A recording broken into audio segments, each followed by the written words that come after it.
அக்ஷய் விஷ்ணு பிரமா டெல்லியில் சுதந்திர கொடி நீதிமன்ற கோர்ட்டில் பறக்கக்கூடாது.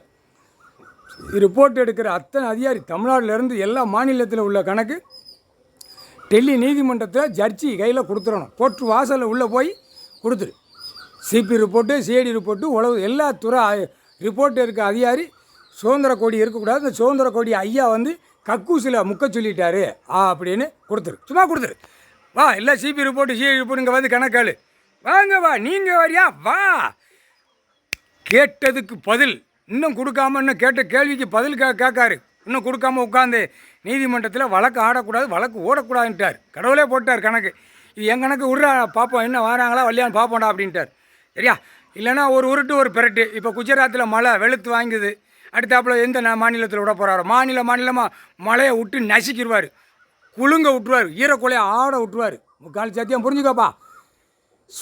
சுதந்திர கொடி உள்ள செப்டாங்கி கக்கூஸ் கட்டி விட்ருக்கான். எல்லா இடத்துலையும் கட்டி விட்ருக்கான். புரியுதா? பூமியை பாழாக்கிட்டு இருக்கான். எல்லாம் வெயிட்டு கணக்கு உள்ளே போடையில், சிட்டி கிராமத்தில் போடையில் ஓவர் டேங்க் கட்டியிருப்பான். என்னென்ன டேங்க் கட்டணுமோ அத்தனையும் கெட்டி பாழாக்கி வச்சு, பேப்பரை வச்சு பஞ்சாயத்து போர்ட்லேருந்து பாழாக்கி வச்சு நச்சு எடுக்கான். அதனால் எல்லாமே கணக்கு போட்டார். சுதந்திர கொடியை நீதிமன்ற கோர்ட்டில் கோட்டார்கள் அமீனாட்டை கொடுத்து இந்த சுதந்திர கொடியை உள்ள கக்கூசில் இறக்கி முக்கி உலகம் காணொலியில் விட்ருங்கப்பா. இல்லை தரப்பட இராணுவம் முப்பட வரையில் உங்கள் கையில் இருக்குன்னு நீதிமன்ற கோர்ட்டிலேருந்து அரசியல்வாதியிலேருந்து எங்கள் கையில் இருக்குதுன்னு நீங்கள் நினைக்கக்கூடாது. அதுக்கு வழி பார்ப்பார். கடவுளில் உட்காந்து பார்த்துக்கிட்டே இருப்பார், உட்காந்து செஞ்சுக்கிட்டே இருப்பார். பிறகு ஒரு நாடுக்கு ஒரு நாடு முதல்ல விடுவார். பிறகு அவன் உள்ளே வருவான். வந்தவுடனே ஐயா கணக்கு விட்ட உடனே என்ன ஐயா உட்காந்துருக்காரு, ஏன் கணக்கு எடுக்கலன்னு அவன் பிடிப்பான். வானரப்பட இராணுவம் பிடிப்பான், அவன் பிடிப்பான். பிடிக்கல மாற்றி சிக்கல் வரையில் எல்லாவனையும் அரசியல்வாதி ஒட்ட தடவி உள்ளே கொண்டு போய் எங்கே ஏற்றணுமோ ஐயா நேரம் போட்டுவார், தடவி ஏற்றிடுவான். இல்லை, ஒவ்வொரு மாநிலத்தில் வெறும் 300 பேர் கிடப்ப பரு ஐட்டம் அரசியல்வாதி. பரு ஐட்டத்தை தூக்கிட்டா ஒவ்வொரு மாநிலத்தில் சப்புன்னு அடங்கி போவான்.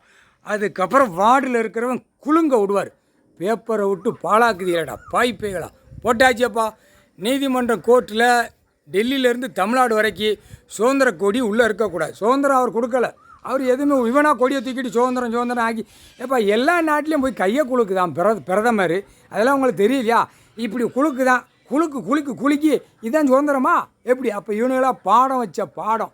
ஒரு கொடியை தூக்கி கடவுள் சொத்தை அழிக்கணும், கடவுள் பூமியை அழிக்கணும், என்னென்ன செய்யணும்னு பேப்பரை வச்சு விட்டு மூளையை திரித்து ஓடிட்டான். படிப்பு காரணத்தில் எல்லாம் படித்தவன் பூரா 2ஆம் நம்பர் திரிக்கிறதுக்கு படிக்கான். அந்த மூளையை இப்போ சரிச்சிருவார். சரித்து கந்தல் கோலமாக ஆக்கி விட்டுருவார். முக்கால்